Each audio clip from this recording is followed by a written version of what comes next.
ਪੰਜਾਬ ਮਿਲ TV USA ਦੇਖ ਰਹੇ ਸਾਰੇ ਦਰਸ਼ਕਾਂ ਦਾ ਸਵਾਗਤ ਹੈ। ਮੈਂ ਤੇਜਪਾਲ ਸਿੰਘ ਮਨਹਾਸ ਤੇ ਲੈ ਕੇ ਹਾਜ਼ਰ ਹਾਂ ਪ੍ਰੋਗਰਾਮ ਖਬਰ ਜੰਕਸ਼ਨ। ਸਰਦਾਰ ਨਰਿੰਦਰ ਸਿੰਘ ਸੱਤੀ ਹੁਣੀ ਸਾਡੇ ਕੋਲ ਪਹੁੰਚ ਚੁੱਕੇ ਆ, ਉਹਨਾਂ ਨੂੰ ਜੀ ਆਇਆਂ ਆਖੀਏ। ਸੱਤੀ ਸਾਹਿਬ ਜੀ ਆਇਆਂ ਨੂੰ ਸਤਿ ਸ਼੍ਰੀ ਅਕਾਲ ਜੀ। सत श्री अकाल जी। सत्ती साहब, एक शेर है, कहते एक आंसू भी हुकूमत के लिए ख़तरा है, तुमने देखा नहीं आँखों का समंदर होना। ਇੰਨਾ ਕੁਛ ਹੋਇਆ, ਕਿੰਨੇ ਕੁ ਬੰਦੇ ਮਰ ਗਏ। ਉਸ ਤੋਂ ਬਾਅਦ ਜੋ ਪਿਛਲੇ ਦਿਨਾਂ 'ਚ ਪ੍ਰਧਾਨ ਮੰਤਰੀ ਦੇ ਬਿਆਨ ਆਏ ਆ, ਇਹਦਾ ਮਤਲਬ ਤੇ ਉਹਨਾਂ ਨੇ ਉਹ ਅਹਿਸਾਸ ਹੀ ਕੋਈ ਨਿਗਾ ਵੀ ਕਿੱਦਾਂ 200 ਤੋਂ ਵੱਧ ਬੰਦਾ ਜਿਹੜਾ ਆਪਣੀ ਜਾਨ ਗਵਾ ਚੁੱਕਾ। तेजपाल जी, कल साडे प्रधान मंत्री मानयोग नरेंद्र मोदी होरी जी हंझू बहाए, हंझू टकैत होरी भी बहाए सी। बिल्कुल, वो सचमुच दे हंझू सी ਜਿਹੜੇ ਦਿਲੋਂ ਨਿਕਲਦੇ ਆ, ਜਜ਼ਬਾ ਕੋਈ ਪੈਦਾ ਹੁੰਦਾ ਤੇ ਅੱਖਾਂ ਰਾਹੀਂ ਉਹ ਵਗਦਾ। ਬਿਲਕੁਲ। ਪਰ ਸਾਡੇ ਪ੍ਰਧਾਨ ਮੰਤਰੀ ਦੇ ਹੰਝੂਆਂ ਨੂੰ ਲੋਕਾਂ ਨੇ ਕੱਲ ਦਾ ਸਿਰਫ ਇੱਕ ਡਰਾਮਾ ਕਰਾਰ ਦਿੱਤਾ। ਕੜਿਆਲੀ ਹੰਝੂ ਕਹਿੰਦੇ ਅਜਿਹਾ ਕਿਉਂ? ਠੀਕ ਹੈ, ਇਹਨੂੰ ਮਗਰਮੱਛ ਦੇ ਹੰਝੂ, ਕੜਿਆਲੀ ਹੰਝੂ ਕਿਹਾ ਗਿਆ। ਗੁਲਾਮ ਨਬੀ ਆਜ਼ਾਦ ਹੋਰਾਂ ਦਾ ਇਹੀ ਪ੍ਰਧਾਨ ਮੰਤਰੀ ਵਿਰੋਧ ਕਰਦੇ ਰਹੇ ਆ ਰੱਜ ਕੇ। ਜੀ ਕੱਲ ਹੁਣ ਸੇਵਾ ਮੁਕਤੀ ਤੇ ਅਥਰੂ ਵਹਾਉਂਦੇ ਨੇ। ਸਿਰਫ ਲੋਕਾਂ ਦੀ ਹਮਦਰਦੀ ਇੱਦਾਂ ਨਹੀਂ ਜੁੜਦੀ ਹੁੰਦੀ। ਠੀਕ ਹੈ, ਲੋਕਾਂ ਦੀ ਹਮਦਰਦੀ ਉਹਨਾਂ ਪ੍ਰਤੀ ਕੀਤੇ ਨੇਕ ਕਾਰਜਾਂ ਨਾਲ ਜੁੜਦੀ ਹੁੰਦੀ, ਮਿਲਦੀ ਹੁੰਦੀ ਆ। ਠੀਕ ਹੈ, ਉਸ ਪਿੱਛੋਂ ਕੱਲ੍ਹ ਦੀਆਂ ਤੁਸੀਂ ਹੋਰ ਘਟਨਾਵਾਂ ਦੇਖੋ। ਮਹੂਆ ਪਾਤਰਾ ਸਾਡੇ ਮਾਨਯੋਗ MP ਨੇ ਪੱਛਮੀ ਬੰਗਾਲ ਤੋਂ। ਬਿਲਕੁਲ, ਉਹਨਾਂ ਨੇ ਸਰਕਾਰ ਦੇ ਜਿਹਨੂੰ ਕਹਿੰਦੇ ਹੁੰਦੇ ਨਾ ਪੜਛੇ ਲਾਉਣੇ। ਬਿਲਕੁਲ, ਬਹੁਤ ਵੱਡੇ ਅਹੁਦਿਆਂ ਤੇ ਰਹੇ ਆ, ਇੰਗਲੈਂਡ ਅਮਰੀਕਾ ਪੜ੍ਹੇ ਹੋਏ ਆ, ਪਰ ਸਿਆਸਤ ਵਿੱਚ ਆਉਣ ਲਈ ਉਹਨਾਂ ਨੇ ਆਪਣੇ ਅਹੁਦਿਆਂ ਨੂੰ ਛੱਡ ਕੇ ਭਾਰਤ ਆ ਗਏ। ਬਿਲਕੁਲ, ਉਹਨਾਂ ਨੇ ਕੀ ਕੁਛ ਸੁਣਾਇਆ? ਉਹ ਕਹਿੰਦੇ ਕੋਵਾਰਡਾਈਸ ਤੇ ਕਰੇਜ, ਡਰਪੋਕਤਾ ਤੇ ਹੌਸਲਾ ਕੀ ਹੁੰਦਾ, ਕੱਲ ਉਹਦੇ ਤੇ ਬੋਲੇ। ਬਿਲਕੁਲ, ਉਹਨਾਂ ਨੇ ਕਿਹਾ ਵੀ ਜਿਹੜੀ ਭਾਰਤ ਸਰਕਾਰ ਆ, ਕੇਂਦਰੀ ਹਕੂਮਤ ਆ, ਉਹ ਆਪਣੇ ਸਾਧਨਾਂ ਦੇ ਸਿਰ ਤੇ ਜੀ, ਫੌਜ ਪੁਲਿਸ ਅਦਾਲਤਾਂ ਦੇ ਸਿਰ ਤੇ ਲੋਕਾਂ ਤੇ ਜ਼ੁਲਮ ਢਾ ਰਹੀ ਆ। ਉਹ ਬਹਾਦਰ ਸਰਕਾਰ ਨਹੀਂ, ਬਹਾਦਰ ਉਹ ਆ ਜਿਹੜੇ ਨਿਹੱਥੇ ਦਿੱਲੀ ਦੇ ਬਾਰਡਰਾਂ ਤੇ ਆਣ ਕੇ ਬੈਠੇ ਆ ਪਿਛਲੇ 3 ਮਹੀਨਿਆਂ ਤੋਂ। ਆਓ ਵੀ ਤੁਸੀਂ ਤੇ ਉਹਦੇ ਵਿੱਚ ਸਿਕਿਉਰਟੀਆਂ 'ਚ ਰਹਿੰਦੇ ਹੋ, ਠੀਕ ਹੈ, ਜੋ ਮਰਜ਼ੀ ਕਰੀ ਜਾਓ, ਇਹਦਾ ਮਤਲਬ। ਫਿਰ ਉਹਨਾਂ ਨੇ ਸਿੱਧੀ ਗੱਲ ਕੀਤੀ, ਬਹੁਤ ਤੜਿੰਗ ਲੱਗਿਆ ਵਿਰੋਧੀ ਮਤਲਬ ਜਿਹੜੀ ਹਾਕਮ ਧਿਰ ਨੂੰ। ਉਹ ਕਹਿੰਦੇ ਚੀਫ ਜਸਟਿਸ ਆਫ ਇੰਡੀਆ ਉਹਦੇ ਤੇ ਬਲਾਤਕਾਰ ਦਾ ਦੋਸ਼ ਲੱਗਦਾ ਹੋਵੇ ਤੇ ਕਮੇਟੀ ਦੀ ਆਪ ਹੀ ਉਹ ਪ੍ਰਧਾਨਗੀ ਕਰਦਾ ਹੋਵੇ, ਰਿਟਾਇਰਮੈਂਟ ਤੋਂ ਬਾਅਦ ਉਹਨੂੰ ਰਾਜ ਸਭਾ ਦਾ ਮੈਂਬਰ ਬਣਾਤਾ ਜਾਵੇ, ਇਹ ਹਿੰਦੁਸਤਾਨ 'ਚ ਹੀ ਹੋਇਆ। ਔਰ ਬਹੁਤ ਰੌਲਾ ਰੱਪਾ ਕੱਲ ਪਿਆ। ਹਾਕਮ ਧਿਰ ਨੇ ਕਿਹਾ ਵੀ ਇਹ ਕਾਰਵਾਈ 'ਚੋਂ ਕੱਢਿਆ ਜਾਵੇ, ਉਹ ਅੜ ਗਏ ਵੀ ਇਹ ਕਾਰਵਾਈ ਦੇ ਵਿੱਚ ਸ਼ਾਮਲ ਰੱਖਿਆ ਜਾਵੇ। ਬਿਲਕੁਲ। ਫਿਰ ਉਹਨਾਂ ਨੇ ਬਘੇਲ ਸਿੰਘ ਹੋਰੀ ਜਿਨ੍ਹਾਂ ਨੇ ਪਹਿਲੀ ਵਾਰੀ ਦਿੱਲੀ ਫਤਿਹ ਕੀਤੀ ਸੀ, ਮਹੂਆ ਪਾਤਰਾ ਨੇ ਉਹਨਾਂ ਦੀ ਗੱਲ ਕੀਤੀ। ਜੀ ਠੀਕ ਹੈ, ਉਹਨਾਂ ਨੇ ਆਪਣੇ ਕਿਸਾਨਾਂ ਦੀ ਗੱਲ ਕੀਤੀ। ਬਿਲਕੁਲ ਠੀਕ ਹੈ, ਉਹਨਾਂ ਨੇ ਬਾਬਾ ਬੰਦਾ ਸਿੰਘ ਬਹਾਦਰ ਦੀ ਗੱਲ ਕੀਤੀ। ਉਹ ਕਹਿੰਦੇ ਇਸ ਬਹਾਦਰ ਕੌਮ ਨੂੰ ਤੁਸੀਂ ਅੰਦੋਲਨ 'ਚ ਵੀ ਦੱਸਣ ਡਏ ਹੋ। ਠੀਕ ਹੈ, ਫਿਰ ਉਹ ਇਸ ਤੋਂ ਇਲਾਵਾ ਕੱਲ੍ਹ ਬੀਬੀ ਹਰਸਿਮਰਤ ਕੌਰ ਬਾਦਲ ਹੋਰੀ ਵੀ ਬੋਲਿਆ। ਹਾਲਾਂਕਿ ਉਹਨਾਂ ਬੋਲੇ ਉਹ ਵੀ ਬਹੁਤ ਤੈਸ਼ ਵਿੱਚ ਆਣ ਕੇ, ਜਿੱਦਾਂ ਸੋਸ਼ਲ ਮੀਡੀਆ ਲਿਖ ਰਿਹਾ ਵੀ ਉਹ ਮੋਦੀ ਨੂੰ ਪੈ ਨਿਕਲੇ। ਠੀਕ ਹੈ, ਪਰ ਉਹਨਾਂ ਨੂੰ ਉਨੀ ਲੋਕਾਂ ਨੇ ਤਵੱਜੋ ਨਹੀਂ ਦਿੱਤੀ ਜਿੰਨੀ ਮਹੂਆ ਪਾਤਰਾ ਦੇ ਕੱਲ੍ਹ ਦੇ ਲੈਕਚਰ ਨੂੰ। ਉਸ ਪਿੱਛੋਂ ਬਿਲਕੁਲ ਗੁਮਥਲਾਗੜ੍ਹ ਵਿੱਚ ਜ਼ਿਲ੍ਹਾ ਕੁਰੂਕਸ਼ੇਤਰ 'ਚ ਹਰਿਆਣੇ 'ਚ ਇਹ ਤੀਜੀ ਮਹਾਂ ਪੰਚਾਇਤ ਹੋ ਚੁੱਕੀ ਆ। ਕੱਲ੍ਹ ਫਿਰ ਖਰੀਆਂ ਸੁਣਾਈਆਂ ਟਕੈਤ ਸਾਹਿਬ ਨੇ ਤੇ ਹੋਰ ਆਗੂਆਂ ਨੇ। ਰਕੇਸ਼ ਟਕੈਤ ਹੁਣੀ ਕਹਿੰਦੇ ਵੀ ਸਰਕਾਰ ਐ ਨਾ ਸਮਝੇ ਵੀ ਕਿਸੇ ਭੁਲੇਖੇ 'ਚ ਨਾ ਰਹੇ ਵੀ ਅਸੀਂ ਡਰ ਕੇ ਘਰਾਂ ਨੂੰ ਚੱਲ ਜਾਵਾਂਗੇ, ਅਸੀਂ ਨਹੀਂ ਜਾਣਾ, ਵੀ ਅੰਦੋਲਨ ਲੰਮਾ ਚੱਲਣਾ ਔਰ ਇਹਦੀ ਤਿਆਰੀ ਰੱਖੀਏ, ਹੈ ਨਾ ਜੀ। ਉਸ ਤੋਂ ਇਲਾਵਾ ਦੀਪ ਸਿੱਧੂ ਦੀ ਕੱਲ੍ਹ ਗ੍ਰਿਫਤਾਰੀ ਹੋਈ ਹੈ। ਬਿਲਕੁਲ, ਇਹ ਵੀ ਸ਼ਾਇਦ ਪਹਿਲੀ ਵਾਰੀ ਹੋਣਾ ਸੀ ਵੀ ਸਰਕਾਰਾਂ ਆਪਣੇ ਬੰਦਿਆਂ ਦੀਆਂ ਆਪੇ ਹੀ ਗ੍ਰਿਫਤਾਰੀਆਂ ਕਰਦੀ ਹੈ। ਬਿਲਕੁਲ ਠੀਕ ਹੈ ਜੀ। ਅੱਛਾ, ਮੈਂ ਜਿਹੜੀ ਗੱਲ ਕਰਨ ਲੱਗਾ ਸੀ, ਆਪਾਂ ਪਹਿਲਾਂ ਉਸੇ ਗੱਲ ਤੇ ਆ ਜਾਈਏ, ਜਿਹੜੇ ਅੰਦੋਲਨ ਜੀਵੀ ਤੇ ਪਰਜੀਵੀ ਜੀ। ਪੈਰਾਸਾਈਟ, ਪਰਜੀਵੀ ਮਤਲਬ ਪੈਰਾਸਾਈਟ। ਤੁਸੀਂ ਕਿਸਾਨ ਜਿਹਨੂੰ ਤੁਸੀਂ ਅੰਨਦਾਤਾ ਕਹਿ ਕੇ ਉਹਦੀਆਂ ਵੋਟਾਂ ਲੈਂਦੇ ਹੋ, ਅੱਜ ਉਹ ਆਪਣੇ ਹੱਕ ਮੰਗਣ ਲਈ ਤੁਹਾਡੇ ਕੋਲ ਆਇਆ ਤੇ ਤੁਸੀਂ ਉਹਨੂੰ ਪੈਰਾਸਾਈਟ ਦੱਸਦੇ ਹੋ। ਇਹਦੇ ਉਲਟ ਜਦ ਕੇ ਦੇਖਿਆ ਜਾਵੇ ਤੇ ਦੇਸ਼ ਦੀ ਸਰਕਾਰ ਪੈਰਾਸਾਈਟ ਹੁੰਦੀ ਹੈ, ਕਿਉਂਕਿ ਲੋਕਾਂ ਦੇ ਟੈਕਸ ਦਿੱਤੇ ਹੋਏ ਪੈਸੇ ਤੇ ਉਹ ਪਲਦੀ ਹੈ। ਕਿਸਾਨ ਪੈਸਾ ਦਿੰਦਾ ਆ ਸਰਕਾਰ ਨੂੰ। ਇਹ ਬੇਸਿਕਲੀ ਪੁੱਠੀ ਗੱਲ ਕਰ ਰਹੇ ਆ ਇਸ ਵੇਲੇ ਜੀ। ਦੇਖੋ, ਕੱਲ੍ਹ ਜਿਹੜਾ ਪ੍ਰਧਾਨ ਮੰਤਰੀ ਹੁਣਾਂ ਦੀ ਤਹਿਰੀਰ ਸੀ, ਜਿਹੜੀ ਤਕਰੀਰ ਉਹਨਾਂ ਨੇ ਰਾਜ ਸਭਾ ਦੇ ਵਿੱਚ ਕੀਤੀ, ਕਿਸਾਨਾਂ ਨੂੰ ਅੰਦੋਲਨ ਜੀਵੀ ਦੱਸ ਰਿਹਾ ਜੀ। ਦੇਸ਼ ਦਾ ਪ੍ਰਧਾਨ ਮੰਤਰੀ 200 ਕਿਸਾਨ ਅੰਦੋਲਨ ਦੇ ਲੇਖੇ ਆਪਣੀ ਜਾਨ ਲਾ ਚੁੱਕਾ ਹੋਵੇ, ਉਹਨਾਂ ਦੀ ਸ਼ਹਾਦਤ ਤੇ 2 ਅਥਰੂ ਬਹਾਉਣ ਦੀ ਥਾਂ ਅੰਦੋਲਨ ਜੀਵੀ ਦੱਸ ਰਿਹਾ ਹੋਵੇ। ਬਿਲਕੁਲ। ਕੱਲ ਦਾ ਹੀ ਇਸ ਗੱਲ ਦਾ ਵਿਰੋਧ ਹੋ ਰਿਹਾ। ਉਹ ਫਿਰ ਪੈਰਾਸਾਈਟ ਸ਼ਬਦ, ਪੈਰਾਸਾਈਟ ਪਰਜੀਵੀ, ਆਮ ਤੌਰ ਤੇ ਆਪਾਂ ਦੇਖਦੇ ਨਾ ਰੁੱਖਾਂ ਤੇ ਖਾਸ ਕਰਕੇ ਬੇਰੀਆਂ ਤੇ ਹਰੀ ਬੇਲ ਫੈਲੀ ਹੁੰਦੀ ਆ, ਆਪਣੀਆਂ ਜੜ੍ਹਾਂ ਨਹੀਂ ਹੁੰਦੀਆਂ, ਰੁੱਖ ਨੂੰ ਖਾ ਦਿੰਦੀ, ਚਟਮ ਕਰ ਦਿੰਦੀ ਆ ਔਰ ਅੰਤ ਸਕਾ ਦਿੰਦੀ ਆ। ਠੀਕ ਹੈ। ਸੋ ਦੇਸ਼ ਦਾ ਅੰਨ ਭੰਡਾਰ ਭਰਨ ਵਾਲਿਆਂ ਨੂੰ, ਮਿਹਨਤ ਕਸ਼ਾਂ ਨੂੰ ਪ੍ਰਧਾਨ ਮੰਤਰੀ ਅੰਦੋਲਨ ਜੀਵੀ ਤੇ ਪੈਰਾਸਾਈਟ ਦੱਸੇ, ਇਹਦੇ ਤੋਂ ਹੋਰ ਭੈੜੀ ਗੱਲ ਕੀ ਹੋ ਸਕਦੀ ਆ ਜੀ। ਠੀਕ ਹੈ। ਔਰ ਕੱਲ ਤੁਸੀਂ ਫਿਰ ਦੇਖਿਆ ਹੋਣਾ ਪਈ ਜਿਹੜੀ ਕਿਸਾਨ ਸੰਘਰਸ਼ ਤਾਲਮੇਲ ਕਮੇਟੀ ਦੇ ਬੰਦੇ ਨੇ, ਜਿਸ 'ਚ ਮੇਧਾ ਪਾਟੇਕਰ ਵਰਗੇ ਨੇ, ਹੋਰ ਸੀਨੀਅਰ ਪੱਤਰਕਾਰ ਨੇ, ਉਹਨਾਂ ਨੇ ਪ੍ਰਧਾਨ ਮੰਤਰੀ ਨੂੰ ਕੀ ਕਰਾਰ ਦਿੱਤਾ ਵੀ ਇੱਕ ਕਾਰਪੋਰੇਟ ਜੀਵੀ ਆ। ਹਾਂਜੀ। ਵੀ ਪ੍ਰਧਾਨ ਮੰਤਰੀ ਤੁਸੀਂ ਦੇਖੋ, ਇੱਕ ਬੰਨੇ ਅੰਦੋਲਨ ਚੱਲ ਰਹੇ ਆ, ਕਰੋਨਾ ਕਾਲ ਦੇ ਵਿੱਚ ਜਿਹੜੇ ਆ ਖੇਤੀ ਕਾਨੂੰਨ ਪਾਸ ਹੁੰਦੇ ਨੇ, ਚੁੱਪ ਚਪੀਤੇ ਜਿਹੜੇ ਹੋਰ ਕੰਮ ਹੋ ਰਹੇ ਆ। ਛਤਰਪਤੀ ਸ਼ਿਵਾਜੀ ਹਵਾਈ ਅੱਡਾ ਜਿਹੜਾ ਮੁੰਬਈ ਵਾਲਾ, ਉਹ ਵੇਚ ਦਿੱਤਾ, ਉਹ ਅਡਾਨੀ ਨੂੰ ਉਹਦੇ 30% ਸ਼ੇਅਰ ਚੱਲ ਗਿਆ। ਪੈਟਰੋਲ ਡੀਜ਼ਲ ਦੀਆਂ ਕੀਮਤਾਂ ਰੋਜ਼ ਦੇਸ਼ ਦੇ ਵਿੱਚ ਵੱਧ ਰਹੀਆਂ। ਠੀਕ ਹੈ। ਆਮ ਜਿਹੜੀਆਂ ਖਪਤਕਾਰ ਲਈ ਜਿਹੜੀਆਂ ਖਪ ਦੀਆਂ ਵਸਤੂਆਂ ਨੇ, ਉਹਨਾਂ ਦੀਆਂ ਜਿਹੜੀਆਂ ਉਪਭੋਗਤਾ ਲਈ ਜਿਹੜੀਆਂ ਵਸਤਾਂ ਨੇ, ਉਹਨਾਂ ਦੀਆਂ ਕੀਮਤਾਂ ਨਿਤ ਦਿਨ ਵੱਧ ਰਹੀਆਂ ਜੀ। ਔਰ ਇਸ ਸਭ ਕੁਛ ਦੇ ਆੜ ਦੇ ਵਿੱਚ ਸਰਕਾਰ ਕਿੱਦਾਂ ਦੇਸ਼ ਦੀ ਆਰਥਿਕਤਾ ਨੂੰ ਢਾਹ ਲਾ ਰਹੀ ਆ। ਹੁਣ ਕਹਿੰਦੇ ਵੀ 2 ਸਾਲਾਂ 'ਚ ਜੀ 11% ਤੇ GDP ਇੱਦਾਂ ਵੱਧਦੀ ਹੁੰਦੀ ਆ, ਇੱਦਾਂ ਲੋਕਾਂ ਨੂੰ ਮੂਰਖ ਬਣਾਇਆ ਜਾ ਰਿਹਾ। ਅੱਛਾ, ਟਕੈਤ ਸਾਹਿਬ ਕਹਿੰਦੇ ਵੀ ਜੇ ਅਸੀਂ ਅੰਦੋਲਨ ਜੀਵੀ ਆ ਜੀ, ਤੇ ਸਾਡੇ ਜਿਹੜਿਆਂ ਨੇ ਦੇਸ਼ ਆਜ਼ਾਦ ਕਰਾਇਆ, ਭਗਤ ਸਿੰਘ ਹੁਣੀ, ਉਹ ਵੀ ਸਾਰੇ ਅੰਦੋਲਨ ਜੀਵੀ ਸੀਗੇ ਇਸ ਪ੍ਰਧਾਨ ਮੰਤਰੀ ਦੇ ਹਿਸਾਬ ਨਾਲ। ਔਰ ਰਾਜੇਵਾਲ ਸਾਹਿਬ ਨੇ ਕਿਹਾ ਵੀ ਕਿਸਾਨ ਨੂੰ ਪਰਜੀਵੀ ਕਹਿਣਾ, ਇੱਕ ਤਾਂ ਤੁਸੀਂ ਸਾਡੀਆਂ ਮੰਗਾਂ ਨਹੀਂ ਮੰਨ ਰਹੇ, ਉੱਤੋਂ ਸਾਨੂੰ ਗਾਲਾਂ ਕੱਢ ਰਹੇ। ਉਹਨੇ ਗਾਲ ਦੀ ਸੰਗਿਆ ਦਿੱਤੀ ਇਸ ਚੀਜ਼। ਜੀ। ਕਿਵੇਂ ਦੇਖਦੇ ਹੋ ਇਹ? ਦੇਖੋ, ਪ੍ਰਧਾਨ ਮੰਤਰੀ ਵੱਲੋਂ ਪਹਿਲੀ ਗੱਲ ਤੇ ਇਦਾਂ ਦੇ ਜੁਮਲੇ ਦੀ ਤਵੱਕੋ ਹੀ ਨਹੀਂ ਕੀਤੀ ਜਾ ਸਕਦੀ। ਬਿਲਕੁਲ। ਕੱਲ ਦੀ ਮਹਾਂ ਪੰਚਾਇਤ 'ਚ ਕਿਹਾ ਗਿਆ ਵੀ ਅਸੀਂ ਅੰਦੋਲਨ ਜੀਵੀ ਜ਼ਰੂਰ ਆ, ਠੀਕ ਹੈ, ਪਰ ਅਸੀਂ ਜੁਮਲੇਬਾਜ਼ ਨਹੀਂ।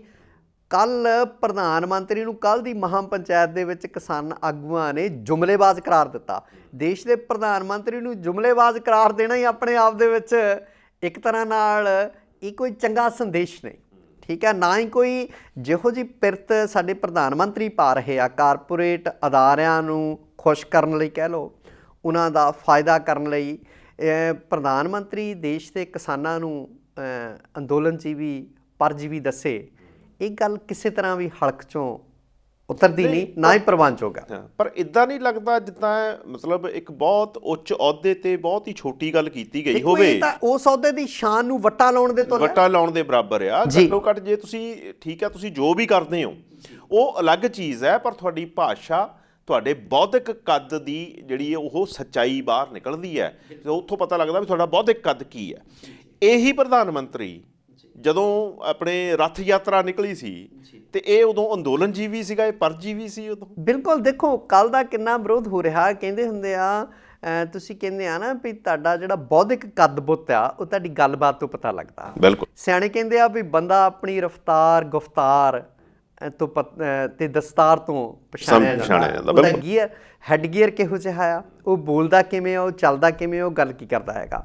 ਸੋ ਸਾਡੇ ਪ੍ਰਧਾਨ ਮੰਤਰੀ ਦੀ ਜਿਹੜੀ ਗੁਫ਼ਤਗੂ ਆ, ਗੱਲਬਾਤ, ਕੱਲ ਤਾਂ ਹੁਣ ਉਹਨਾਂ ਨੂੰ ਜੁਮਲੇਬਾਜ਼ ਕਰਾਰ ਦੇ ਦਿੱਤਾ, ਝੂਠ ਬੋਲਣ ਵਾਲੇ ਵੀ। ਤੁਸੀਂ ਦੇਖੋ ਕਈ ਵਾਰੀ ਪ੍ਰਧਾਨ ਮੰਤਰੀ ਦੇ ਭਾਸ਼ਣ ਦੇ ਵਿੱਚ ਰੈਫਰੈਂਸਿਸ ਹੁੰਦੇ ਹਿਸਟਰੀ ਦੇ, ਉਹ ਪਤਾ ਨਹੀਂ ਕਿਹੜੀ ਹਿਸਟਰੀ ਨਾ ਉਹਨਾਂ ਨੇ ਪੜ੍ਹੀ ਆ, ਕਿਹੜੇ ਸਕੂਲ ਕਾਲਜ ਯੂਨੀਵਰਸਿਟੀ ਦੇ ਵਿੱਚ ਪੜ੍ਹੀ ਹੈ। ਤੁਸੀਂ ਇਹ ਵੀ ਦੇਖਿਆ ਹੋਣਾ ਵੀ ਇੱਕ ਫੌਜੀ ਜਵਾਨ ਜਿਹੜਾ ਕਹਿੰਦਾ ਪਿਛਲੇ 20-25 ਸਾਲ ਤੋਂ ਗੁਜਰਾਤ ਵਿੱਚ ਹੀ ਤਾਇਨਾਤ ਆ। ਬਿਲਕੁਲ। ਉਹ ਉਹਨਾਂ ਦੇ ਪਿਛੋਕੜ ਦੀਆਂ ਗੱਲਾਂ ਕਰਦਾ ਹੈਗਾ। ਉਹ ਤੇ ਬੜਾ ਬਹੁਤ ਕੁਝ ਬੋਲਦਾ ਉਹ ਤਾਂ। ਹਾਂਜੀ, ਉਹ ਦੁਨੀਆ ਦੇ ਵਿੱਚ ਪੂਰੀ 'ਚ ਵਾਇਰਲ ਹੋਈ ਆ ਜੀ। ਮੈਂ ਉਹ ਰਿਪੀਟ ਤਾਂ ਨਹੀਂ ਕਰਨਾ ਚਾਹੁੰਦਾ। ਸਾਡਾ ਪ੍ਰਧਾਨ ਮੰਤਰੀ ਸਾਡੇ ਕਿਸਾਨਾਂ ਨੂੰ, ਅੰਦੋਲਨਕਾਰੀਆਂ ਨੂੰ ਅੰਦੋਲਨ ਜੀਵੀ ਤੇ ਪਰਜੀਵੀ ਦੱਸੇ। ਉਹ ਦੇਖੋ, ਇਹ ਉਹਨਾਂ ਦੇ ਕੱਦ ਨਾਲ ਮੇਚ ਨਹੀਂ ਖਾਂਦੀਆਂ ਗੱਲਾਂ। ਸੱਤੀ ਸਾਹਿਬ, ਤੁਸੀਂ ਹਿਸਟਰੀ ਦੀ ਥੋੜ੍ਹੀ ਜਿਹੀ ਗੱਲ ਕਰਦੀ, ਥੋੜ੍ਹਾ ਜਿਹਾ ਮੈਂ ਵੀ ਹਿਸਟਰੀ 'ਚ ਜਾਣਾ ਜੀ। ਮੈਂ ਜਦੋਂ ਵੀ RSS ਦੀ ਗੱਲ ਕਰਦਾ, RSS ਦਾ ਮੈਨੂੰ ਇਹਦਾ ਸੰਬੰਧ ਜਿਹੜਾ ਆ ਉਹ ਜਰਮਨੀ ਨਾਜ਼ੀ ਨਾਲ ਸੰਬੰਧ ਲੱਗਣ ਲੱਗ ਪੈਂਦਾ। ਸਵਾਸਤਕ ਚਿੰਨ੍ਹ ਵੀ ਵੈਸੇ ਵੀ ਮੈਨੂੰ ਲੱਗਦਾ ਵੀ ਇਹਨਾਂ ਦਾ ਕੰਮ ਕਰਨ ਦਾ ਤਰੀਕਾ ਵੀ ਉਹੀ ਹੈ ਜਿਹੜਾ ਉਹਨਾਂ ਦਾ ਸੀਗਾ, ਜੋ ਗੋਇਬਲਸ ਕਰਦੇ ਸੀ, ਬਿਲਕੁਲ ਗਸਟਾਪੋ ਕਰਦੇ ਸੀ। ਜੀ। ਹੁਣ ਹਿਟਲਰ ਨੇ ਇਹੋ ਜਿਹੇ ਸ਼ਬਦ ਜਿਊਜ਼ ਲਈ ਵਰਤਦਾ ਸੀ। ਹਿਟਲਰ ਜਿਊਜ਼ ਨੂੰ ਕਾਕਰੋਚਸ ਕਹਿੰਦਾ ਸੀ, ਔਰ ਉਸ ਕਾਕਰੋਚ ਕਹਿਣ ਦਾ ਨਤੀਜਾ ਬਾਅਦ ਚ ਕੀ ਨਿਕਲਿਆ, ਕਿੰਨੇ ਜਿਊਜ਼ ਨੂੰ ਆਪਣੀ ਜਾਨ ਗਵਾਉਣੀ ਪਈ ਆ। ਕੀ ਕਾਕਰੋਚ ਤੇ ਪਰਜੀਵੀ ਦੇ ਵਿੱਚ ਤੁਹਾਨੂੰ ਸਿਮਿਲੈਰਿਟੀ ਨਹੀਂ ਲੱਗਦੀ? ਦੇਖੋ, ਕੱਲ ਤੋਂ ਨਾ ਮੈਂ ਜਾਤੀ ਤੌਰ ਤੇ ਮੇਰਾ ਮਨ ਬੜਾ ਦੁਖੀ ਹੈ ਜੀ ਭਈ ਸਾਡਾ ਪ੍ਰਧਾਨ ਮੰਤਰੀ ਇਹੋ ਜਿਹੀਆਂ ਗੱਲਾਂ ਕਰੇ। ਜਿਹੜੀ ਤੁਸੀਂ ਗੱਲ ਕਰਦੇ ਆ ਭਈ ਜਿਵੇਂ ਉਹ ਯਹੂਦੀਆਂ ਨੂੰ, ਜਿਊਜ਼ ਨੂੰ ਕਾਕਰੋਚ ਦੱਸਦਾ ਸੀ ਤੇ ਸਾਡੇ ਪ੍ਰਧਾਨ ਮੰਤਰੀ ਪਰਜੀਵੀ ਦੱਸਦੇ ਆ, ਇਹਦੇ ਵਿੱਚ ਬਿਲਕੁਲ ਹੀ ਸਮਾਨਤਾ ਮੈਨੂੰ ਲੱਗਦੀ ਆ।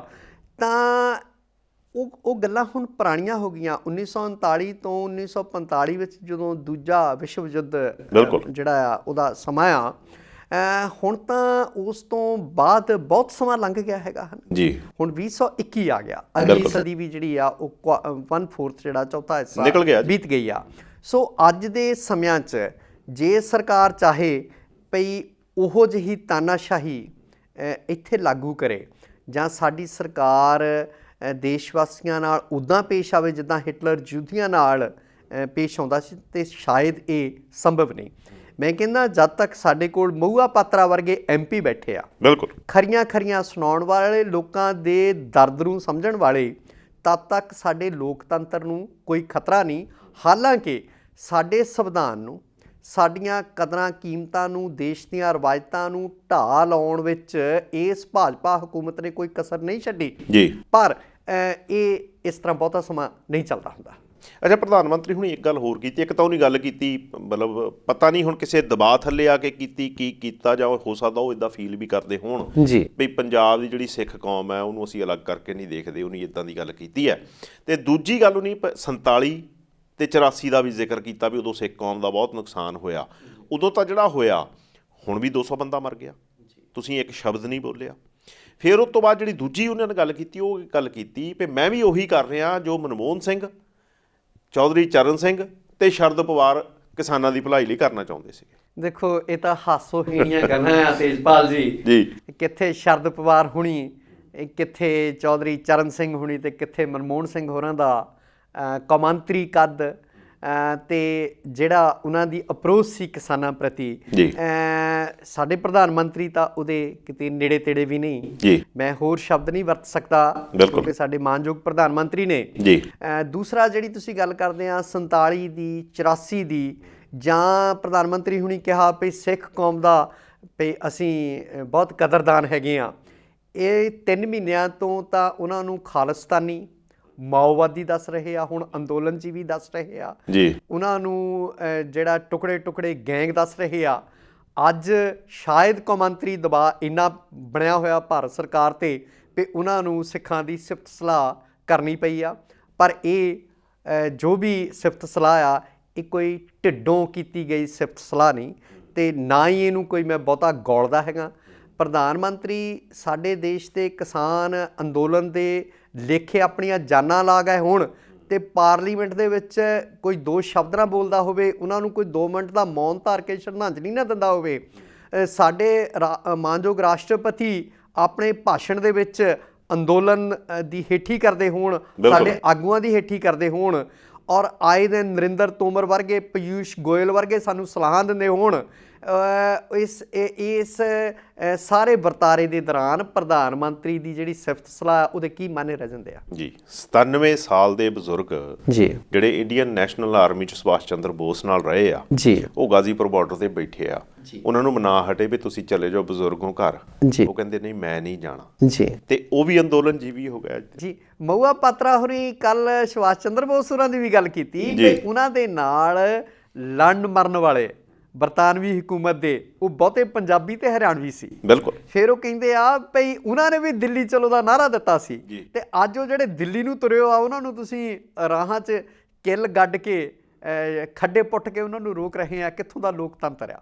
ਸੋ ਦੇਖੋ ਤੇਜਪਾਲ ਜੀ, ਜੋ ਇਸ ਵੇਲੇ ਕੇਂਦਰੀ ਹਕੂਮਤ ਨੇ ਕੀਤਾ, ਜੋ ਇਸ ਵੇਲੇ ਭਾਜਪਾ ਸਰਕਾਰ ਕਰ ਰਹੀ ਆ, ਜਿਨ੍ਹਾਂ ਇੱਕ ਤਰ੍ਹਾਂ ਦੀਆਂ ਤਾਨਾਸ਼ਾਹੀ ਵਰਗਾ ਰਵੱਈਆ ਸਰਕਾਰ ਦਾ ਇਸ ਵੇਲੇ ਹੋਇਆ ਪਿਆ, ਇਹ ਕਿੰਨਾ ਚਿਰ ਚੱਲੇਗਾ? ਕਿੰਨਾ ਚਿਰ ਉਹਨਾਂ ਨੇ ਕਿਹਾ, ਮੂਆ ਪਾਤਰਾ ਹੋ ਰਹੀ ਵੀ ਠਰੂ ਠਰੂ ਕਰਦੇ ਕਿਸਾਨ ਨਹੀਂ ਦੱਸਦੇ ਪ੍ਰਧਾਨ ਮੰਤਰੀ ਸਾਡੇ ਨੂੰ। ਬਿਲਕੁਲ। ਔਰ ਕਿੰਨੀਆਂ ਖਰੀਆਂ ਸੁਣਾਈਆਂ।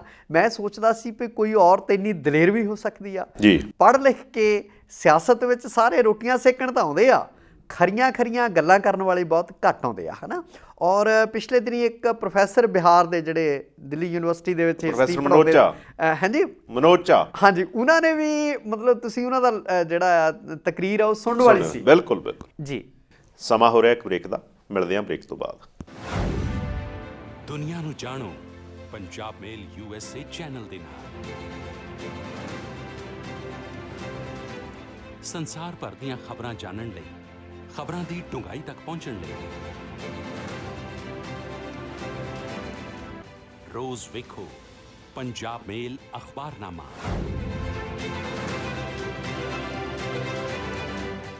ਸਿਰਫ ਪੰਜਾਬ ਮੇਲ USA ਚੈਨਲ।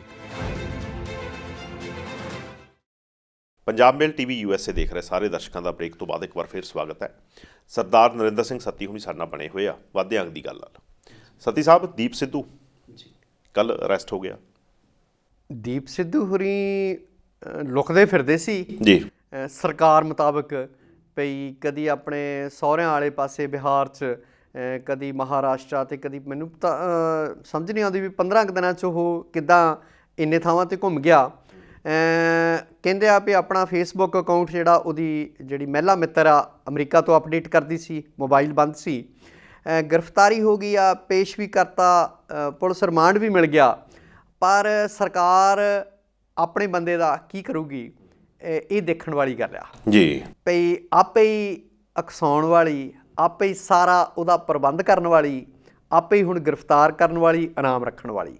ਸੋ ਦੀਪ ਸਿੱਧੂ ਦੀ ਗ੍ਰਿਫਤਾਰੀ ਨੂੰ ਵੈਲਕਮ ਹੀ ਕੀਤਾ ਹੈਗਾ ਕਿਸਾਨ ਜਥੇਬੰਦੀਆਂ ਨੇ। ਪਰ ਦੇਖਣ ਵਾਲੀ ਗੱਲ ਇਹ ਆ ਵੀ ਸਰਕਾਰ ਆਪਣੇ ਬੰਦੇ ਨਾਲ ਕਿਵੇਂ ਸਿੱਝਦੀ ਆ ਜੀ। ਠੀਕ ਆ, ਉਹਨੂੰ ਕੀ ਮਿਸਾਲੀ ਸਜ਼ਾ ਦਿੰਦੀ ਆ, ਜਾਂ ਜਿਹਨੂੰ ਆਪਾਂ ਕਹਿੰਦੇ ਆ ਭਈ ਜਿਹੜਾ ਫੇਸ ਵਾਸ਼ ਜਿਹੜਾ ਆ ਭਈ ਉਹ ਓਪਰੀ ਕਾਰਵਾਈ ਕਰਦੀ ਹੈਗੀ ਆ। ਸੱਤੀ ਸਾਹਿਬ, ਇਹ ਸਾਰੀ ਕਾਰਵਾਈ ਨੂੰ ਆਪਾਂ ਦੇਖੀਏ ਜੀ, ਤੇ ਜਿਹੜਾ ਸਿੱਖ ਅੰਦੋਲਨ 1978 ਦੇ ਵਿੱਚ ਚੱਲਿਆ ਸੀਗਾ, ਉਹ ਵੀ ਅਸਲ ਦੇ ਵਿੱਚ ਕਿਸਾਨੀ ਮੰਗਾਂ ਤੋਂ ਸ਼ੁਰੂ ਹੋਇਆ ਸੀ, ਪਾਣੀ ਦੇ ਮਸਲੇ ਤੋਂ ਸ਼ੁਰੂ ਹੋਇਆ। ਬਿਲਕੁਲ ਜੀ, ਕਪੂਰੀ ਜਦੋਂ ਟੱਕ ਲੱਗਦਾ ਹੈਗਾ SYL ਉੱਥੋਂ ਸ਼ੁਰੂ ਹੋਇਆ ਜੀ। ਉਹਨੂੰ ਵੀ ਇਦਾਂ ਹੀ ਘੁੰਮ ਕੇ ਜਿਹੜਾ ਪੰਜਾਬ ਦਾ ਮਸਲਾ ਸੀ ਉਹਨੂੰ ਸਿੱਖ ਮਸਲੇ 'ਚ ਸਰਕਾਰ ਨੇ ਕਨਵਰਟ ਕੀਤਾ, ਤੇ ਜੋ ਸਿੱਖਾਂ ਦਾ ਘਾਣ ਕੀਤਾ ਗਿਆ ਉਹ ਤੋਂ ਸਾਰੀ ਦੁਨੀਆ ਵਾਕਫ ਹੈ। ਬਿਲਕੁਲ। ਕੀ ਇਹ ਇਹੋ ਜਿਹੀ ਸਾਜ਼ਿਸ਼ ਦਾ ਪਰਦਾਫਾਸ਼ ਨਹੀਂ ਹੋਇਆ? ਤੇਜਪਾਲ ਜੀ, ਸਰਕਾਰ ਨੇ ਤਾਂ ਕੋਈ ਕਸਰ ਨਹੀਂ ਛੱਡੀ ਇਹ ਸਾਜ਼ਿਸ਼ ਰਚਣ ਦੀ, ਪਰ ਧੰਨ ਸਾਡੇ ਆਗੂ, ਉਹਨਾਂ ਦੇ ਆਫਰੀਨ ਕਿਸਾਨ ਆਗੂਆਂ ਦੇ, ਭਈ ਉਹਨਾਂ ਨੇ ਇਹ ਸਾਜ਼ਿਸ਼ ਸਰਕਾਰ ਦੀ ਸਫਲ ਨਹੀਂ ਹੋਣ ਦਿੱਤੀ।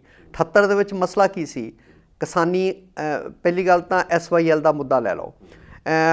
ਗੁਰਬਚਨ ਜਗਤ ਦਾ ਨਿਰੰਕਾਰੀ ਆਗੂ ਦਾ ਅੰਮ੍ਰਿਤਸਰ ਦੇ ਵਿੱਚ ਪ੍ਰੋਗਰਾਮ ਹੁੰਦਾ 78 ਦੀ ਵਿਸਾਖੀ 'ਤੇ, ਔਰ ਦਮਦਮੀ ਟਕਸਾਲ ਦੇ ਸਿੰਘ ਸ਼ਹੀਦ ਹੁੰਦੇ ਨੇ।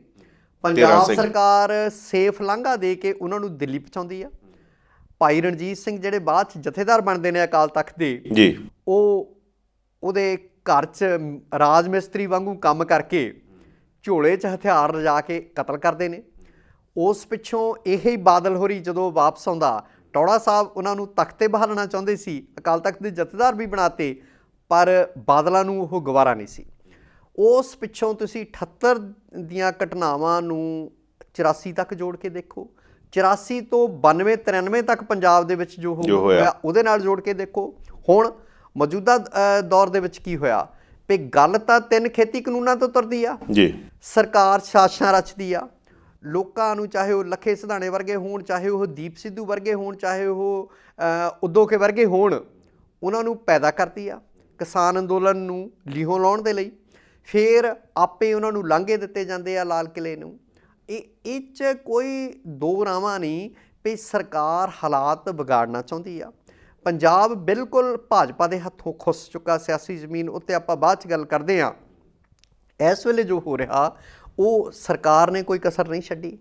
ਕਦੀ ਖਾਲਿਸਤਾਨ ਦਾ ਮੁੱਦਾ ਉਠਾਉਂਦੀ ਆ। ਹੁਣ ਤੁਸੀਂ ਕੱਲ੍ਹ ਦੀਆਂ ਘਟਨਾਵਾਂ ਜੋੜ ਕੇ ਦੇਖੋ ਵੀ ਯੂਪੀ ਦੇ ਵਿੱਚੋਂ ਇੱਕ ਬੰਦੇ ਨੂੰ ਖਾਲਿਸਤਾਨੀ ਨੂੰ ਫੜਿਆ ਜਾਂਦਾ। ਬਿਲਕੁਲ ਠੀਕ ਹੈ। ਪੰਜਾਬ ਦੇ ਵਿੱਚ ਹਾਲਾਤ ਖਰਾਬ ਹੋ ਰਹੇ ਨੇ। ਭਾਜਪਾ ਆਗੂਆਂ ਦਾ ਵਿਰੋਧ ਹੋ ਰਿਹਾ, ਉਹਨਾਂ ਦੀਆਂ ਅਸ਼ਵਨੀ ਸ਼ਰਮਾ ਦੀ ਜੋ ਕੱਲ ਗੱਲਬਾਤ ਹੋਈ ਆ, ਔਰ ਕੋਈ ਮਤਲਬ ਕੋਈ ਅੱਲੋਕਾਰੀ ਗੱਲ ਨਹੀਂ ਹੋਣੀ ਵੀ ਕੱਲ੍ਹ ਨੂੰ ਇਹਨਾਂ ਘਟਨਾਵਾਂ ਨੂੰ ਵੀ ਆਧਾਰ ਬਣਾ ਕੇ ਕੇਂਦਰੀ ਹਕੂਮਤ ਪੰਜਾਬ ਦੇ ਵਿੱਚ ਐਮਰਜੈਂਸੀ ਲਾ ਦੇਵੇ। ਜੀ ਤੇ ਚੁਣੀ ਹੋਈ ਸਰਕਾਰ ਕੈਪਟਨ ਸਾਹਿਬ ਦੀ ਲਾ ਕੇ ਲਾਂਭੇ ਕਰਨ। ਅਸਲ ਦੇ ਵਿੱਚ ਮੈਂ ਜਿਹੜੀ ਇਹ ਗੱਲ ਕਰਨੀ ਕੀਤੀ ਆ ਨਾ, ਉਹ ਇਸ ਕਰਕੇ ਕੀਤੀ ਆ ਕਿਉਂਕਿ ਜਿਹੜੇ ਨਵੇਂ ਜਵਾਨ ਹੋਏ ਮੁੰਡੇ ਸਾਡੇ, ਉਹਨਾਂ ਨੂੰ ਉਸ ਚੀਜ਼ ਦੀ ਸਮਝ ਨਹੀਂ ਹੈਗੀ ਵੀ 1978 ਦੇ ਵਿੱਚ ਕੀ ਕੁਝ ਹੋਇਆ, ਕਿੱਥੋਂ ਸਰਕਾਰ ਨੇ ਕਰਕੇ, ਕਿਉਂਕਿ ਸਿੱਖ ਭਾਵਨਾਵਾਂ ਨੂੰ ਭੜਕਾਇਆ ਗਿਆ, ਕਿੱਦਾਂ ਭੜਕਾ ਕੇ ਉਹ ਲੋਕ ਮੁੰਡਿਆਂ ਨੂੰ ਮਗਰ ਲਾ ਕੇ, ਤੇ ਮੁੰਡਿਆਂ ਦਾ ਕਿੱਦਾਂ ਇਨੋਸੈਂਟ ਜਿਹੜੇ ਸੀਗੇ, ਜਿਹੜੇ ਆਪਣੇ ਧਰਮ ਲਈ ਉਹਨੇ ਜਾਨਾਂ ਦਿੱਤੀਆਂ, ਮਰਜੀਵੜੇ ਬਣਾਇਆ ਗਿਆ, ਫਿਰ ਉਹੀ ਗੇਮ ਖੇਡਣ ਦੀ ਕੋਸ਼ਿਸ਼ ਨਹੀਂ ਹੋਈ। ਬਿਲਕੁਲ। ਲੀਡਰਾਂ ਦੇ ਆਪਣੇ ਮੁੰਡੇ ਉਦੋਂ ਵੀ ਵਿਦੇਸ਼ਾਂ 'ਚ ਪੜ੍ਹ ਰਹੇ ਸੀ। ਬਿਲਕੁਲ ਠੀਕ ਹੈ। ਚਾਹੇ ਉਹ ਸੁਖਬੀਰ ਸਿੰਘ ਬਾਦਲ ਹੋਰੀ ਹੋਣ, ਤੇ ਚਾਹੇ ਮਨਪ੍ਰੀਤ ਬਾਦਲ ਹੋਣੀ ਹੋਣ, ਤੇ ਚਾਹੇ ਦੂਸਰਿਆਂ ਦੇ ਬੱਚੇ ਹੋਣ। ਠੀਕ ਆ। ਲੋਕਾਂ ਦੇ ਆਮ ਘਰਾਂ ਦੇ ਜਿਹੜੇ ਬੱਚੇ ਆ ਉਹ ਇੱਥੇ ਸ਼ਹੀਦ ਵੀ ਹੋਏ ਆ, ਉਹਨਾਂ ਨੇ ਆਪਣੀਆਂ ਜਾਨਾਂ ਵੀ ਦਿੱਤੀਆਂ, ਹਜ਼ਾਰਾਂ ਦੀ ਗਿਣਤੀ ਦੇ ਵਿੱਚ। ਠੀਕ ਹੈ। ਤੇ ਅੱਜ ਤੱਕ ਅਨਟ੍ਰੇਸਡ ਕੇਸਿਸ ਚੱਲ ਰਹੇ ਆ ਵੀ ਪਤਾ ਹੀ ਨਹੀਂ ਲੱਗਿਆ ਕਿੱਥੇ ਮਰ ਖਪ ਗਏ ਜਾਂ ਮਾਰ ਖਪਾ ਦਿੱਤੇ ਗਏ ਹਨ। ਜੀ। ਸੋ ਅੱਜ ਦਾ ਜਿਹੜਾ ਨੌਜਵਾਨ ਆ, ਕਿਉਂਕਿ ਇਹ ਉਦੋਂ ਉਸ ਤੋਂ ਬਾਅਦ ਇਹਨਾਂ ਦੇ ਜਨਮ ਹੋਏ ਨੇ। ਠੀਕ ਆ। ਜਿਹੜੇ ਬਹੁਤੇ ਅੱਜ ਨੌਜਵਾਨ ਮੋਰਚੇ ਵਿੱਚ ਵੀ ਨੇ ਉਹ 90 ਦੇ ਦਹਾਕੇ 'ਚ ਪੈਦਾ ਹੋਏ ਨੇ। ਠੀਕ ਆ। ਜਾਂ ਲੇਟ 80s ਦੇ। ਸੋ ਉਦੋਂ ਉਹਨਾਂ ਦਾ ਬਚਪਨਾ ਸੀਗਾ।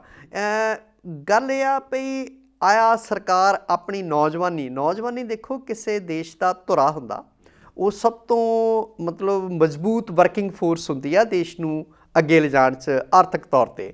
ਪਰ ਸਾਡੀਆਂ ਸਰਕਾਰਾਂ, ਸਾਡੇ ਸਿਆਸਤਦਾਨ ਉਹਨਾਂ ਨੂੰ ਜੰਗ ਦਾ ਬਾਲਣ ਬਣਾ ਕੇ ਮਤਲਬ ਉਹਨਾਂ ਨੂੰ ਇਹੋ ਜਿਹੇ ਅੰਦੋਲਨਾਂ 'ਚ ਝੋਕਦੀ ਆ ਵੀ ਜਿੱਥੇ ਉਹਨਾਂ ਨੂੰ ਪਤਾ ਨਹੀਂ ਹੁੰਦਾ ਵੀ ਅਸੀਂ ਕਿਹਦੇ ਲਈ ਲੜ ਰਹੇ ਹਾਂ ਤੇ ਕਿਉਂ ਅਸੀਂ ਮਰ ਰਹੇ ਹਾਂ। ਠੀਕ ਹੈ। ਜੇ ਅੱਜ ਰੌਸ਼ਨ ਦਿਮਾਗ ਆ ਸਾਡੇ ਪੜ੍ਹੇ ਲਿਖੇ ਨੌਜਵਾਨਾਂ ਕਿਸਾਨ ਅੰਦੋਲਨ ਦੇ ਵਿੱਚ ਜਾ ਕੇ ਹਾਂ ਦਾ ਨਾਅਰਾ ਮਾਰ ਰਹੇ ਆ, ਸਾਡੇ ਮਤਲਬ ਜਿਹੜੇ ਬਜ਼ੁਰਗ ਨੇ ਜਾਂ ਜਿਹੜੇ ਆਗੂ ਆ ਸਾਡੇ, ਉਹਨਾਂ ਦਾ ਸਾਥ ਦੇ ਰਹੇ ਆ, ਇਹਨਾਂ ਨੂੰ ਲੀਹੋਂ ਲਾਉਣ ਦੇ ਵੀ ਸਰਕਾਰ ਨਾਲੋਂ ਨਾਲ ਯਤਨ ਕਰ ਰਹੀ ਹੈ। ਬਿਲਕੁਲ ਕਰ ਰਹੀ ਹੈ। ਠੀਕ ਹੈ ਨਾ। ਮੁੜ ਕੇ ਉਹਨੂੰ ਖਾਲਿਸਤਾਨ ਵੱਲ ਨੂੰ ਤੋਰਨਗੇ, ਮੁੜ ਕੇ ਉਹਨਾਂ ਨੂੰ ਅੱਤਵਾਦ ਵੱਲ ਨੂੰ ਤੋਰਨਗੇ। ਤੇ ਪਹਿਲਾਂ ਹੀ ਪੰਜਾਬ ਤਾਂ ਉਸ ਸਭ ਕੁਛ ਦਾ ਝੰਬਿਆ, ਜਿਨ੍ਹਾਂ ਨੇ ਉਹ ਸਾਰਾ ਕੁਛ ਆਪਣੇ ਅੱਖੀਂ ਦੇਖਿਆ ਜਾਂ ਹੱਡਾਂ ਤੇ ਹੰਢਾਇਆ, ਉਹਨਾਂ ਨੂੰ ਪੁੱਛ ਕੇ ਦੇਖੋ ਵੀ ਕਿਸ ਭਾਅ ਵਿਕਦੀ ਆ, ਘਰ ਕਿੱਦਾਂ ਉਜੜਦੇ ਨੇ, ਨੌਜਵਾਨੀ ਜਿਹੜੀ ਆ ਉਦੋਂ ਲੀਹੋਂ ਲੱਥਣ ਦਾ ਦਰਦ ਕੀ ਹੁੰਦਾ, ਕਿਸੇ ਦੇ ਜਵਾਨ ਪੁੱਤ ਮਰਨ ਦਾ ਦੁੱਖ ਕੀ ਹੁੰਦਾ। ਜੀ। ਅੱਛਾ, ਹੁਣ ਆਪਾਂ ਗੱਲ ਕਰੀਏ ਥੋੜੀ ਬੀਜੇਪੀ ਦੀ। ਪੰਜਾਬ 'ਚ ਕੀ ਬਣ ਰਿਹਾ ਇਹਨਾਂ ਦਾ? ਪੰਜਾਬ 'ਚ ਇਸ ਵੇਲੇ ਬੀਜੇਪੀ ਦਾ ਬਿਲਕੁਲ ਕੋਈ ਆਧਾਰ ਨਹੀਂ। ਜਿੱਦਾਂ ਆਪਾਂ ਪਹਿਲਾਂ ਕਹਿੰਦੇ ਸੀ ਨਾ ਵੀ ਮਾਈ ਟੈਸਟਿੰਗ, ਜਿੱਦਾਂ ਅਕਾਲੀ ਦਲ ਵਾਲਿਆਂ ਨੇ ਗੁਰਪ੍ਰਤਾਪ ਬਡਾਲੇ ਨੂੰ ਸਿੰਘੂ ਬਾਰਡਰ ਭੇਜਿਆ ਸੀ ਤੇ ਉੱਥੋਂ ਭਜਾਏ ਗਏ ਉਹ। ਅੱਜ ਪੰਜਾਬ ਦੇ ਵਿੱਚ ਪਹਿਲੀ ਗੱਲ ਤਾਂ ਇਹ ਆ ਬਈ ਜਿਹੜੇ ਸਭ ਤੋਂ ਦਲੇਰ ਆਗੂ ਮੰਨਿਆ ਜਾਂਦਾ ਨਾ, ਹਰਜੀਤ ਗਰੇਵਾਲ ਉਹਨੇ ਹਾਲੇ ਚੋਣ ਪਿੜ 'ਚ ਪੈਰ ਨਹੀਂ ਧਰਿਆ। ਕਦੀ ਨਹੀਂ ਰੜ ਕੇ ਤੁਸੀਂ ਦੇਖੋ ਵੀ ਉਮੀਦਵਾਰ ਜਿਹੜੇ ਆ ਉਹ ਨਾਮਜ਼ਦਗੀਆਂ ਵੀ ਭਰੀਆਂ ਗਈਆਂ, ਥੋੜ੍ਹੇ ਦਿਨਾਂ ਨੂੰ ਚੋਣਾਂ ਨੇ, ਨਾ ਹੀ ਸਰਜੀਤ ਜਿਆਣੀ ਹੁਣੀ ਮੁੜ ਕੇ ਰੜਕੇ ਨੇ। ਠੀਕ ਹੈ। ਜਿਹੜੇ ਰੜਕਦੇ ਨੇ, ਚਾਹੇ ਉਹ ਸੋਮ ਪ੍ਰਕਾਸ਼ ਹੁਣੀ ਹੋਣ ਫਗਵਾੜੇ ਵਾਲੇ ਹੁਸ਼ਿਆਰਪੁਰ MP ਜਿਹੜੇ ਆ, ਚਾਹੇ ਉਹ ਅਸ਼ਵਨੀ ਸ਼ਰਮਾ ਹੋਣ ਤੇ ਚਾਹੇ ਸਾਂਪਲਾ ਸਾਹਿਬ, ਹੈ ਨਾ, ਇਹ ਦੋਏ ਤਿੰਨੇ ਆਗੂ ਤੁਰੇ ਫਿਰਦੇ ਆ ਤੇ ਹਰ ਥਾਂ ਇਹਨਾਂ ਦਾ ਵਿਰੋਧ ਹੋ ਰਿਹਾ। ਕਿਤੇ ਗੱਡੀਆਂ ਘੇਰੀਆਂ ਜਾ ਰਹੀਆਂ, ਕਿਤੇ ਨਾਅਰੇਬਾਜ਼ੀ ਹੋ ਰਹੀ, ਕਿਤੇ ਕਾਲੇ ਝੰਡੇ ਦਿਖਾਏ ਜਾ ਰਹੇ ਆ। ਕੱਲ੍ਹ ਹੀ ਨਰਿੰਦਰ ਕੁਮਾਰ ਰੈਣਾ ਭਾਜਪਾ ਦੇ ਜਿਹੜੇ ਆ ਜੰਮੂ ਕਸ਼ਮੀਰ ਦੇ ਆਗੂ ਆ, ਹੁਸ਼ਿਆਰਪੁਰ ਆਏ, ਕਿਸਾਨਾਂ ਨੇ, ਆਮ ਲੋਕਾਂ ਨੇ ਵਿਰੋਧ ਕੀਤਾ, ਕਾਲੇ ਝੰਡੇ ਦਿਖਾਏ। ਕੱਲ੍ਹ ਦੀਆਂ ਇਹ ਘਟਨਾਵਾਂ ਨੇ ਵੀ ਸਿਟੀ ਪਲਾਜ਼ਾ ਮੱਲਿਆਣਾ ਰੋਡ 'ਤੇ ਫਿਰੋਜ਼ਪੁਰ, ਉੱਥੇ ਅਸ਼ਵਨੀ ਸ਼ਰਮਾ ਹੋਰੀ ਆਉਣਾ ਸੀਗਾ, ਉਹਨਾਂ ਨੇ ਚਲਾਕੀ ਕੀਤੀ ਵੀ ਮਿੱਥੇ ਸਮੇਂ ਤੋਂ ਪਹਿਲਾਂ ਹੀ ਆ ਗਏ। ਲੋਕਾਂ ਨੇ ਫੇਰ ਘੇਰ ਲਿਆ, ਬੈਰੀਕੇਡ ਵੀ ਤੋੜੇ ਆ, ਗੱਡੀ ਤੇ ਡਾਂਗਾ ਸੋਟੇ ਵੀ ਮਾਰੇ ਆ, ਇੱਟਾਂ ਰੋੜੇ ਵੀ ਚਲਾਏ ਆ। ਔਰ ਜਿਹੜੇ ਸੁਖਪਾਲ ਨੰਨੂ ਉੱਥੋਂ ਭਾਜਪਾ ਦੇ ਸਾਬਕਾ MLA ਆ, ਉਹਨਾਂ ਨਾਲ ਵੀ ਧੱਕਾ ਮੁੱਕੀ ਹੋਈ ਆ ਤੇ ਅਸ਼ਵਨੀ ਸ਼ਰਮਾ ਹੋਰੀ ਉੱਥੋਂ ਆਪਣੀ ਜਾਨ ਬਚਾ ਕੇ ਭੱਜੇ ਆ। ਮੈਨੂੰ ਇਸ ਗੱਲ ਦਾ ਡਰ ਆ ਤੇਜਪਾਲ ਜੀ ਭਈ ਕਿੱਥੇ ਤਾਂ ਕਹਿੰਦੇ ਸੀ ਭਾਜਪਾ ਵਾਲੇ ਭਈ ਅਸੀਂ ਮਤਲਬ ਜਿਹੜੀਆਂ ਸਥਾਨਕ ਸਰਕਾਰ ਚੋਣਾਂ ਨੇ ਲੋਕਲ ਬਾਡੀਜ਼ ਦੀਆਂ ਅਸੀਂ ਜਿੱਤਾਂਗੇ। ਤੁਸੀਂ ਦੇਖਿਆ ਹੋਣਾ ਵੀ ਤਿੰਨ ਉਮੀਦਵਾਰ ਆਨੰਦਪੁਰ ਸਾਹਿਬ ਦੇ ਵਿੱਚ ਟਿਕਟ ਲੜੋ ਹੀ ਨਾ ਕਰਦੇ ਆ ਜੀ ਵੀ ਅਸੀਂ ਨਹੀਂ ਭਾਜਪਾ ਦੀ ਟਿਕਟ ਤੇ ਲੜਨਾ। ਸੋ ਜੇ ਜਿੱਤਦੇ ਆ, ਜਿਵੇਂ ਰੌਲਾ ਪੈਂਦਾ ਵੀ EVM ਦੇ ਸਿਰ ਤੇ ਜਿੱਤਦੇ ਨੇ ਜੀ, ਤੇ ਹੁਣ ਉਹਦਾ ਵੀ ਹੌਲੀ ਹੌਲੀ ਦੇਸ਼ ਭਰ ਵਿੱਚ EVM ਮਸ਼ੀਨਾਂ ਦਾ ਵਿਰੋਧ ਹੋਣਾ ਸ਼ੁਰੂ ਹੋ ਗਿਆ ਵੀ ਕਿਉਂ ਨਹੀਂ ਜਿਹੜੀ ਸਰਬ ਪ੍ਰਮਾਣਿਤ ਪੂਰੀ ਦੁਨੀਆ ਦੇ ਵਿੱਚ ਬੈਲਟ ਬਾਕਸ ਤੁਸੀਂ ਵਰਤਦੇ ਹੈ ਨਾ, ਉਹ ਵਰਤੋ। ਸੋ ਇਸ ਵੇਲੇ ਜਿਹੜਾ ਭਾਜਪਾ ਦਾ ਹਾਲ ਹੈ ਉਹ ਕੁੱਲ ਮਿਲਾ ਕੇ ਸੂਬੇ ਦੇ ਵਿੱਚ ਮਾੜਾ ਆ, ਤੇ ਇਹਨੂੰ ਆਧਾਰ ਬਣਾ ਕੇ ਕੇਂਦਰ ਸਰਕਾਰ ਕੋਈ ਹੋਰ ਕਾਰਵਾਈ ਨਾ ਕਰੇ, ਮੈਨੂੰ ਇਸ ਗੱਲ ਦਾ ਖਦਸ਼ਾ ਹੈ। ਕੈਪਟਨ ਸਾਹਿਬ ਕਹਿੰਦੇ BJP ਦਾ ਪਤਨ ਪੰਜਾਬ ਤੋਂ ਸ਼ੁਰੂ ਹੋਇਆ। ਕੈਪਟਨ ਸਾਹਿਬ ਹਾਂਜੀ ਕਹਿੰਦੇ ਤਾਂ ਹੈ ਭਈ BJP ਦਾ ਪਤਨ ਸ਼ੁਰੂ ਹੋ ਚੁੱਕਾ ਪੰਜਾਬ ਤੋਂ। ਨਾਲ ਦੀ ਨਾਲ ਉਹਨਾਂ ਨੇ ਕੱਲ ਮੌਂਟੇਕ ਸਿੰਘ ਆਹਲੂਵਾਲੀਆ ਦੀ ਕਮੇਟੀ ਬਣਾਈ ਸੀ ਤੇ ਉਹਦੀਆਂ ਸਿਫਾਰਸ਼ਾਂ ਰੱਦ ਕਰਨ ਲਈ ਕੱਲ ਕਹਿ ਦਿੱਤਾ ਜੀ। ਔਰ ਜੋਗਿੰਦਰ ਸਿੰਘ ਅਗਰਾਹਾਂ ਹੋਰੀ ਪਹਿਲਾਂ ਤੋਂ ਉਹਦਾ ਵਿਰੋਧ ਕਰਦੇ ਸੀ। ਕੱਲ ਉਹਨਾਂ ਨੇ ਵੀ, ਅਗਰਾਹਾਂ ਸਾਹਿਬ ਨੇ ਬਿਆਨ ਦਿੱਤਾ ਵੀ ਹੁਣ ਕੈਪਟਨ ਸਰਕਾਰ ਨੇ ਕਿਸਾਨਾਂ ਦੇ ਦਬਾਅ ਨੂੰ ਦੇਖਦਿਆਂ, ਸੰਘਰਸ਼ ਨੂੰ ਦੇਖਦਿਆਂ ਹੁਣ ਵਾਪਸ ਲਿਆ ਮੌਂਟੇਕ ਸਿੰਘ ਆਹਲੂਵਾਲੀਆ ਦੀਆਂ ਸਿਫਾਰਸ਼ਾਂ ਜਿਹੜੀਆਂ ਖੇਤੀ ਸੈਕਟਰ ਲਈ ਦਿੱਤੀਆਂ ਸੀ। ਇਸੇ ਤਰ੍ਹਾਂ ਕਿਸਾਨ, ਮਜ਼ਦੂਰ ਤੇ ਹੋਰਾਂ ਦੇ ਲਈ ਜਿਹੜੀਆਂ ਸਿਫਾਰਸ਼ਾਂ ਸੀ ਉਹ ਸਾਰੀਆਂ ਜਿਹੜੀਆਂ ਰੱਦ ਕਰਨ ਦੀ ਤਜਵੀਜ਼ ਜਿਹੜੀ ਆ ਕੱਲ ਕੈਪਟਨ ਸਾਹਿਬ ਨੇ ਦਿੱਤੀ ਆ। ਪਰ ਦਿੱਤੀ ਇਹ ਬਿਨਾਂ ਸ਼ੱਕ ਕਿਸਾਨ ਅੰਦੋਲਨ ਦੇ ਮਤਲਬ ਨੂੰ ਮੱਦੇਨਜ਼ਰ ਜੀ। IPS ਅਫਸਰ ਜਿਹੜੇ ਜੀ ਉਹ ਵੀ ਇਕੱਠੇ ਹੋ ਕੇ ਬੋਲੇ ਆ ਜੀ। ਕੀ ਕਿਹਾ ਉਹਨਾਂ ਕੱਲ ਕਿਸਾਨ ਭਵਨ ਦੇ ਵਿੱਚ ਨਾ ਸਾਬਕਾ IPS IAS ਅਫਸਰਾਂ ਦੀ ਤੇ ਬੁੱਧੀਜੀਵੀਆਂ ਦੀ ਕੱਲ ਮੀਟਿੰਗ ਸੀਗੀ। ਉਹਨਾਂ ਨੇ ਪ੍ਰਧਾਨ ਮੰਤਰੀ ਦਾ ਜਿਹੜਾ ਇੱਕ ਤਾਂ ਬਿਆਨ ਆ ਅੰਦੋਲਨਜੀਵੀ ਕਿਸਾਨਾਂ ਨੂੰ ਕਹਿਣਾ, ਉਹਦੀ ਨਿਖੇਧੀ ਕੀਤੀ ਆ ਔਰ ਕਿਹਾ ਵੀ ਪ੍ਰਧਾਨ ਮੰਤਰੀ ਵਾਪਸ ਲਵੇ। ਦੂਸਰਾ ਉਹਨਾਂ ਨੇ ਕਿਹਾ ਵੀ ਜਿਹੜਾ ਸੰਵਿਧਾਨ ਆ ਉਹਦੀਆਂ ਕਦਰਾਂ ਕੀਮਤਾਂ ਨੂੰ, ਸੰਵਿਧਾਨ ਨੂੰ ਇਸ ਵੇਲੇ ਢਾਹ ਲੱਗ ਰਹੀ ਆ। ਉਹਦੇ ਵਿੱਚ ਸਾਬਕਾ NPS ਔਲਖ ਵਰਗੇ ਅਫਸਰ, ਸਵਰਨ ਸਿੰਘ ਬੋਪਾਰਾਏ ਜਿਹੜੇ ਚੀਫ ਸੈਕਟਰੀ ਵੀ ਰਹੇ ਨੇ, ਇਕਬਾਲ ਸਿੰਘ ਸਿੱਧੂ ਹੋਰੀ, SR ਲੱਦੜ ਹੋਰੀ, ਡਾਕਟਰ ਹਰਸ਼ਿੰਦਰ ਕੌਰ ਹੋਰੀ, ਰਮੇਸ਼ ਚੰਦਰ ਸਿੰਘ ਹੋਰੀ, ਹਰਕੇਸ਼ ਸਿੱਧੂ ਹੋਰੀ, ਇਹ ਸਾਰੇ ਆਫਿਸਰ ਕੱਲ ਉਸ ਮੀਟਿੰਗ ਦੇ ਵਿੱਚ ਸ਼ਾਮਲ ਸੀ। ਠੀਕ ਹੈ। ਅੱਛਾ, BC 'ਚ ਵੀ ਵਿਰੋਧ ਹੋਇਆ ਤੇ BC 'ਚ ਥੋੜ੍ਹੀ ਕਹਿੰਦੇ ਉਹ ਮਤਲਬ ਕੋਈ ਮੰਗ ਪੱਤਰ ਦੇਣਾ ਚਾਹੁੰਦੇ ਸੀ ਤੇ ਉਹਦੇ 'ਚ ਵੀ ਕੋਈ ਉਹਨਾਂ ਨੇ ਕੀਤਾ ਆਪਣੇ BC ਤਾਂ ਆਪ ਜੀ ਦਾ ਭਾਵ ਕੈਨੇਡਾ ਤੋਂ। ਹਾਂਜੀ, ਦੇਖੋ ਕੱਲ ਉੱਥੇ ਜਿਹੜੇ ਪੱਤਰਕਾਰ ਭਾਈਚਾਰਾ ਜੁੜਿਆ ਆ, BC ਪ੍ਰੈਸ ਕਲੱਬ ਵੱਲੋਂ ਨਾ ਭਾਰਤੀ ਸਫਾਰਤਖਾਨੇ ਦੇ ਸਾਹਮਣੇ ਕੱਲ ਮੁਜ਼ਾਹਰਾ ਕੀਤਾ ਗਿਆ ਜੀ ਵੈਨਕੂਵਰ ਦੇ ਵਿੱਚ। ਔਰ ਉਹਨਾਂ ਨੇ ਕੀ ਕਿਹਾ ਵੀ ਉੱਥੇ ਜਿਵੇਂ ਨਵਜੋਤ ਕੌਰ ਢਿੱਲੋਂ ਹੋਰੀ BC ਪ੍ਰੈਸ ਕਲੱਬ ਦੀ ਹੈੱਡ ਹੈ ਇਸ ਵੇਲੇ, ਬਖਸ਼ਿੰਦਰ ਸਿੰਘ ਹੋਰੀ, ਹਰਕੀਰਤ ਕਲਾਰ ਵਰਗੇ, ਇਸੇ ਤਰ੍ਹਾਂ ਗੁਰਪ੍ਰੀਤ ਸਿੰਘ ਹੋਰੀ, ਇਹ ਸਾਰੇ ਬੁਲਾਰੇ ਕੱਲ ਬੋਲੇ ਆ। ਉਹਨਾਂ ਨੇ ਕਿਹਾ ਵੀ ਭਾਰਤ ਸਰਕਾਰ ਨੇ ਧਮਕੀ ਦਿੱਤੀ ਆ ਵੀ ਇਹ ਜਿਹੜੇ ਭਾਰਤੀ ਮੂਲ ਦੇ ਪੱਤਰਕਾਰ ਆ ਇਹਨਾਂ ਨੂੰ ਇੱਥੇ ਜਾਣੀ ਕਿ ਦਾਖਲ ਨਹੀਂ ਹੋਣ ਦੇਵਾਂਗੇ ਭਾਰਤ ਵਿੱਚ। ਇੱਕ ਤਾਂ ਇਹ। ਦੂਸਰਾ ਉਹਨਾਂ ਨੇ ਕਿਹਾ ਵੀ ਇੱਥੇ ਰੇਡੀਓਜ਼ 'ਤੇ ਸਲੋਟ ਲੈ ਕੇ ਨਾ, ਸਮਾਂ ਲੈ ਕੇ ਭਾਰਤ ਸਰਕਾਰ ਦੇ ਤੇ ਖੇਤੀ ਕਾਨੂੰਨਾਂ ਦੇ ਗੁਣਗਾਨ ਕੀਤੇ ਜਾ ਰਹੇ ਆ। ਤੁਸੀਂ ਦੇਖੋ ਭਾਰਤ ਸਰਕਾਰ ਇੱਕ ਬੰਨੇ ਕਿਸਾਨਾਂ ਨੂੰ ਗੱਲਬਾਤ, ਇੱਕ ਬੰਨੇ ਦਬਕਾ ਰਹੀ ਆ, ਦੂਸਰੇ ਬੰਨੇ ਵਿਦੇਸ਼ਾਂ 'ਚ ਵੀ ਰੇਡੀਓ TV ਤੇ ਪ੍ਰਚਾਰ ਕਰ ਰਹੀ ਆ ਜੀ। ਔਰ ਉਹਨਾਂ ਨੇ ਕੱਲ ਉੱਥੇ ਮਤਲਬ ਬਹੁਤ ਜ਼ੋਰਦਾਰ ਮੁਜ਼ਾਹਰਾ ਕੀਤਾ ਹੈਗਾ।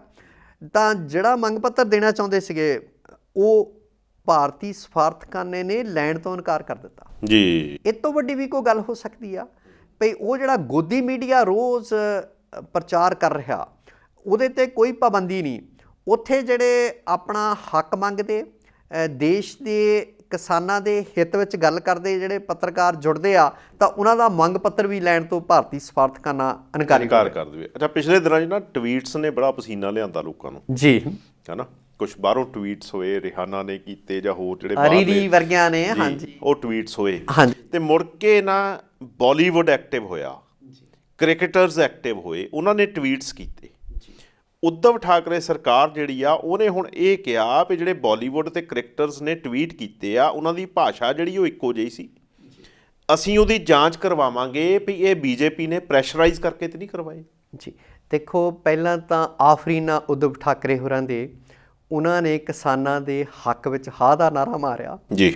ਉਹ ਗਾਜ਼ੀਪੁਰ ਬਾਰਡਰ ਤੇ ਵੀ ਹੋ ਕੇ ਗਏ ਨੇ ਬਿਲਕੁਲ, ਔਰ ਕਿਸਾਨਾਂ, ਸਿੱਖਾਂ ਦੇ ਸਿੱਖਾਂ ਦੀ ਬਹਾਦਰੀ ਦੀਆਂ ਗੱਲਾਂ ਕੀਤੀਆਂ, ਜੀ। ਸਿੱਖਾਂ ਦੀ ਦੇਸ਼ ਦੀ ਕੁਰਬਾਨੀ ਜਿਹੜੀ ਆ, ਦੇਸ਼ ਲਈ, ਦੇਸ਼ ਆਜ਼ਾਦ ਕਰਾਉਣ ਲਈ ਕੁਰਬਾਨੀ ਆ, ਉਹਦੀ ਸਿਫਤ ਸਲਾਹ ਕੀਤੀ।